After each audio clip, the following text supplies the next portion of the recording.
दोस्तों एक वक्त था जब हम सुशील कुमार को gold medallist, Padmashri, Arjuna award और राजीव गांधी खेल रत्न सम्मान से सम्मानित एक इंटरनेशनल रेसलर के तौर पर जानते थे। लेकिन सच तो ये है कि आज वो हत्या के आरोप में जेल की सलाखों के अंदर है। लेकिन दोस्तों ये सब देखने के बाद हम भी ये सोचने पर मजबूर हो जाते हैं कि अब इनकी पहलवानी पर गर्व करें या फिर हत्या की वारदात पर शर्म। क्या थी सुशील कुमार की पूरी कहानी और कैसे सफलता की बुलंदियों से वो गिर पड़े जुर्म के इस दलदल में। जानेंगे सुशील कुमार की पूरी कहानी आज की इस वीडियो में। Factify. Facts on your face. दोस्तों आज आप भले ही छत्रसाल स्टेडियम का नाम हत्या से जुड़े मामलों में सुन रहे हैं, लेकिन वो यही जगह है जहां सुशील कुमार ने 14 साल की उम्र से ही ट्रेनिंग शुरू की और 2012 में पहली बार इस स्टेडियम के ही दो पहलवानों ने भारत के लिए पदक जीते।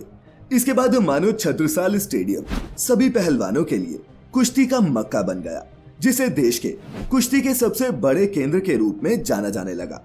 इसी स्टेडियम से योगेश्वर दत्त और रवि दहिया जैसे पहलवान भी निकले हैं और यहाँ सुशील कुमार और उनके ससुर सतपाल की तूती बोलती थी।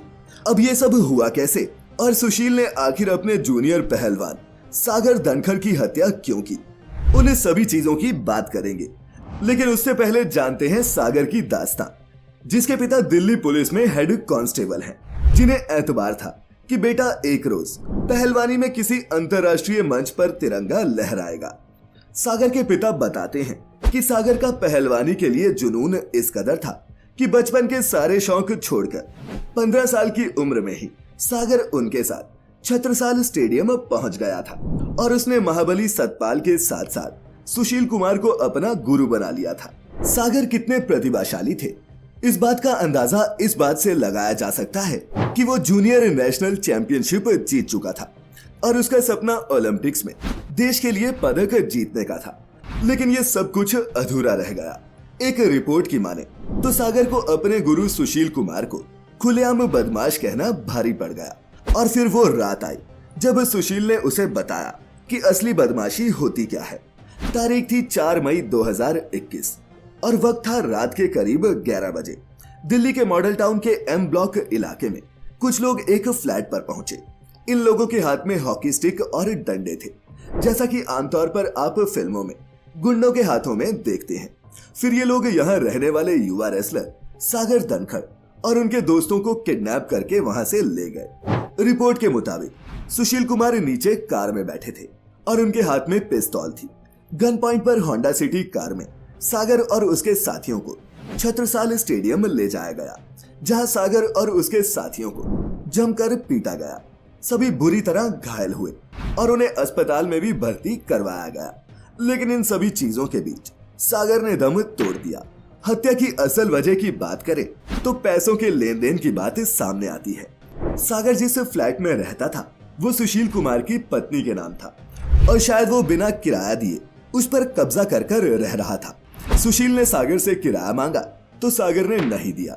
फिर सुशील ने साथियों के साथ मिलकर सागर को इतनी बुरी तरह पीटा जिससे उसकी मौत हो गई। और तो और मारपीट के दौरान सुशील ने उसकी वीडियो भी बनाई। हालांकि सागर के दोस्तों में से एक मौकाए वारदात से भागने में कामयाब रहा और उसने ही पुलिस को बुलाया। लेकिन तब तक सुशील वहां से रफू चक्कर हो चुका था और पुलिस से इस तरह भागा भागा फिर रहा था कि उनके ऊपर दिल्ली पुलिस को 1 लाख रुपए का इनाम तक रखना पड़ा। और इसके साथ ही सुशील और उनके साथियों को ढूंढने की कवायद शुरू हो गई। जैसे ही खबर बाहर निकली कि ओलंपियन रेसलर सुशील कुमार ने अपने जूनियर की हत्या कर दी है, तो ये खबर आग की तरह फैल गई और हर तरफ सुशील कुमार की थू थू होने लगी।